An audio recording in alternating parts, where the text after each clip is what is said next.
Hello जनता, welcome to my channel take care जनता। I am doctor Neha and I am a physiotherapist. तो आज हम बात करेंगे शाटिका के बारे में। शियाटिका, साइटिका, आपने ये वर्ड सुना होगा कि लोगों को शियाटिका की प्रॉब्लम होती है, फलाने को शियाटिका का दर्द है, उनको कमर में दर्द है, डॉक्टर ने बोला शियाटिका की प्रॉब्लम है। तो शियाटिका होता क्या है बेसिकली? शियाटिका एक नर्व होती है हमारी बॉडी में जो कि बैक से निकल के हिप के पीछे से आते हुए पैरों के नीचे तक जाती है। पैरों के पीछे से सबसे लंबी नस होती है पूरे शरीर में एंड थिक होती है, बंडल ऑफ नर्व्स होती है। तो हम इस वीडियो में बात करेंगे कि आप पता कैसे लगाओगे कि आपको जो लो बैक पेन हो रहा है वो क्या है, शियाटिका है या नहीं है। शियाटिका का पेन लो बैक पेन होता है कमर के पीछे से होते हुए हिप के पीछे से, राइट या लेफ्ट दोनों में से किसी भी पैर में आपको हिप के पीछे से होते हुए, पैरों के पीछे से होते हुए पंजे तक जाता है। आपके पंजों में जलन हो सकती है, इसका जो पेन होता है बर्निंग पेन होता है। आप कभी अगर आपने चिलकन फील की होगी कि आपके कमर में चिलक रहा है, आप अचानक से उठे या किसी काम को करने के लिए आगे बढ़े और आप वहीं पे अटक गए, आपको लगा होगा कि बहुत तेज से कुछ बिजली का झटका सा लगा है कमर में।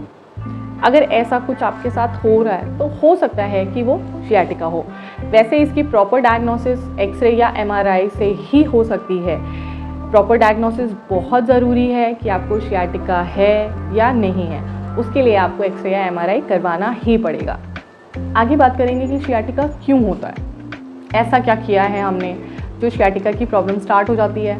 तो सबसे पहला रीज़न है हर्निएटेड डिस्क। हर्निएटेड डिस्क का मतलब है कि जो आपकी वर्टिब्रीज हैं, स्पाइन की जो हड्डियां हैं, उसके बीच में एक डिस्क होती है, वो बाहर की तरफ निकलने लगती है। फिर वो आपके नर्व को कंप्रेस करने लगती है, आपकी नसों को दबाने लगती है और फिर वो नस के दबने से वो दर्द जो है वो फिर पैरों तक जाता है आपका दर्द। दूसरा ये कारण हो सकता है डीजनरेटिव चेंजेस। अगर आप 40 से 60 के बीच में हैं तो बॉडी में डीजनरेटिव चेंजेस होते हैं जिसके कारण शियाटिका की प्रॉब्लम स्टार्ट हो सकती है। तीसरा ये कारण हो सकता है कभी कोई इंजरी हुई हो, एक्सीडेंट हुआ हो, या आप स्लिप हो गए हो, कमर के बल गिर गए हो, सीढ़ियों से फिसल गए हो, या बाथरूम में स्लिप कर गए हो, कोई भी एक्सीडेंट हुआ हो, तो ये तीसरा रीज़न हो सकता है। नेक्स्ट रीज़न है प्रेगनेंसी। प्रेग्नेंट फीमेल्स में ये प्रॉब्लम होती है कि सामने की तरफ वेट ज़्यादा हो जाता है जिसके कारण वो फॉरवर्ड बेंड रहती हैं एंड उनके स्पाइन में प्रॉब्लम क्रिएट होने लगती है। डिस्क पीछे की तरफ, बाहर की तरफ निकलने लगता है जिससे शियाटिका की प्रॉब्लम स्टार्ट हो सकती है। इसके अलावा अगर आप ओवरवेट हो तो आपको शियाटिका की प्रॉब्लम हो सकती है।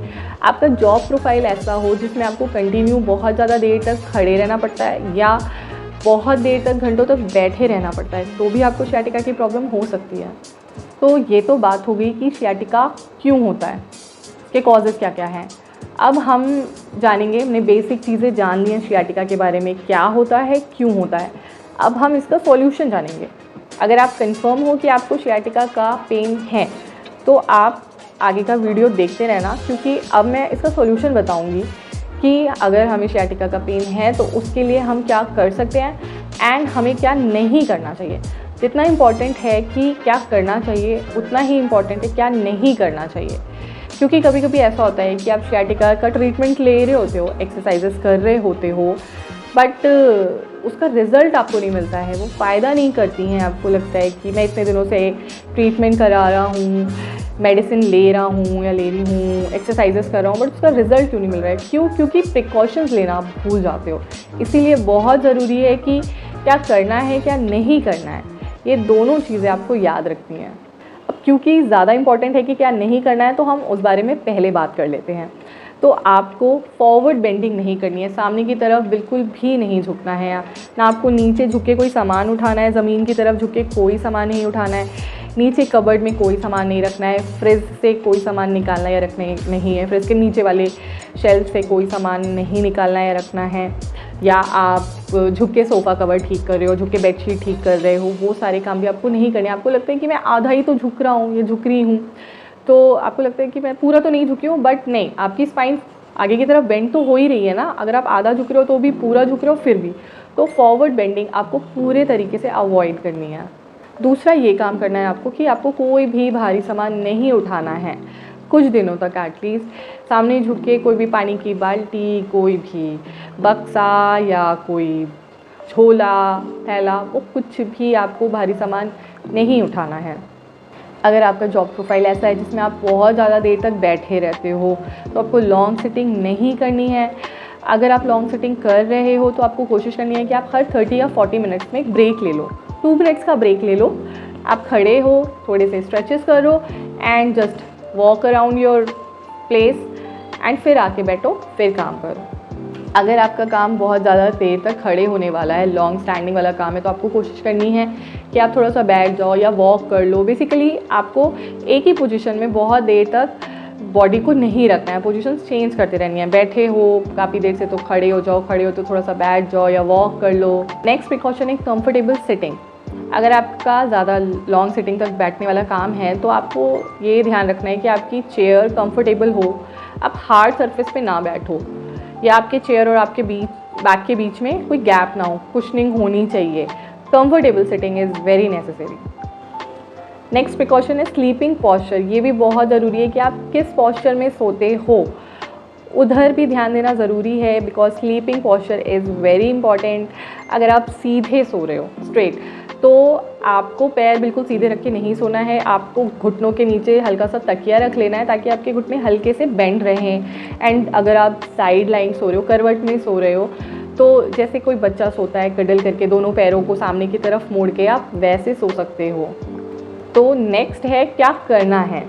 तो sciatica को ठीक करने के लिए सबसे पहले तो आपको डॉक्टर को कंसल्ट करना है या आप नियरेस्ट फिजियो को कंसल्ट कर सकते हो, क्योंकि प्रॉपर डायग्नोसिस भी बहुत ज़रूरी है। हाँ, अगर स्टार्टिंग स्टेज है sciatica की, आपको लगता है कि आपके सिम्टम्स इन चीज़ों से मैच कर रहे हैं जो कि मैंने आपको बताए हैं, स्टार्टिंग स्टेज है, मतलब वो वाली स्टेज नहीं है जिसमें आप खड़े ही नहीं हो पा रहे हो या बैठ नहीं पा रहे हो, बैठे हो तो आपको उठने में प्रॉब्लम हो रही है या लेटे हो तो आपको बैठने में प्रॉब्लम हो रही है। उस स्टेज में ये ज़रूरी है कि प्रॉपर डायग्नोसिस हो जाए, एक्सरे या MRI हो जाए, उसमें ये पता चल जाए कि आपका जो नर्व कंप्रेशन है वो किस लेवल पे हो रहा है। तो ये पता होना बहुत ज़रूरी है।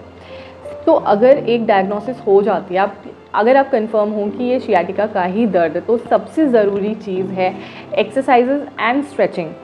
देखो, बैक पेन जो होता है, sciatica का जो दर्द होता है नर्व कंप्रेशन के कारण होता है, तो इसमें स्ट्रेचेस बहुत इंपॉर्टेंट होते हैं। जैसे आप बैक के स्ट्रेचेस करते हो, हैमस्ट्रिंग के स्ट्रेचेस करते हो, तो वो नर्व धीरे धीरे रिलीज़ हो जाती है, जिससे आपका जो बैक पेन है वो धीरे धीरे कम होने लगता है।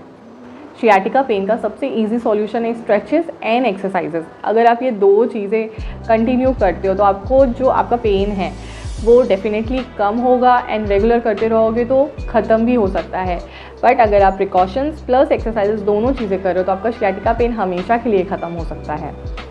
तो चलिए देखते हैं कि sciatica के लिए क्या क्या स्ट्रेचेस और एक्सरसाइजेस करना ज़रूरी है। सबसे पहले हम करेंगे ankle toe movement and ankle rotation. ये बहुत ज़रूरी है क्योंकि इस एक्सरसाइज से आपकी काफ मसल्स की बहुत अच्छी स्ट्रेचिंग हो जाती है। नेक्स्ट आपको अपने घुटनों को मोड़ना है और आप जितना ज़्यादा स्ट्रेच कर सकते हो, अगर आप अपनी नाक अपने घुटनों से टच कर सकते हो या जितना भी हो रहा है, अगर आपका थोड़ा बहुत पेट निकला हुआ है और आपके घुटने आपकी नाक से टच नहीं हो रहे तो भी कोई प्रॉब्लम नहीं है। हमें हैम्स के स्ट्रेचेस करने हैं तो वो ईज़िली हो जाएंगे। नेक्स्ट एक्सरसाइज में आपको अपने घुटने को ऑपोजिट शोल्डर की तरह, मतलब थोड़ा टेढ़ा पुल करना है, स्ट्रेच करना है अच्छे से। इसके बाद वाली एक्सरसाइज में आपको अपने घुटनों को कुछ इस तरीके से रख कर आपको पुल करना है। इससे sciatica नर्व बहुत अच्छे से उस पर स्ट्रेच आता है।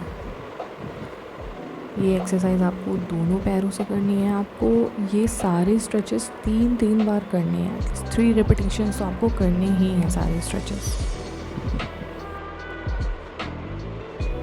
नेक्स्ट एक्सरसाइज है ब्रिजिंग, जिसमें आपको अपनी कमर को उठाना है, 5 सेकंड तक होल्ड करना है। नेक्स्ट एक्सरसाइज में आपको कुछ इस तरीके से रोटेट करना है। This is spinal rotation. इसमें भी बहुत अच्छा स्ट्रेच आ जाता है। ये सारे स्ट्रेचेस आप डेली कम से कम 2 बार करोगे, सुबह और शाम, तो इससे आपको sciatica प्रॉब्लम में बहुत अच्छा रिलीफ मिल जाता है। ये सारी स्ट्रेचेस मैं यहाँ पे सिर्फ एक बार कर रही हूँ, बट आपको 3 टाइम्स रिपीट करने हैं और सारे स्ट्रेचेस स्लोली करना है, ताकि हर एक स्ट्रेच में आपको अच्छे से फील हो कि आप जो एक्सरसाइजेस कर रहे हो उसमें आपको बैक में बहुत अच्छा स्ट्रेच फील हो रहा है।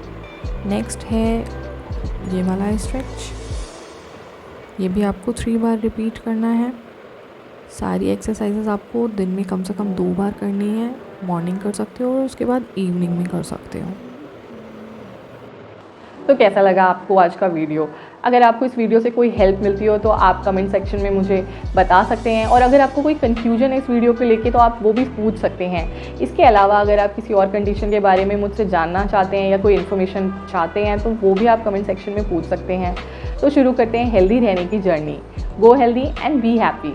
देखते रहिए मेरा चैनल, शेयर करिए, सब्सक्राइब करिए एंड मेरे वीडियोज़ को लाइक करिए। Thank you.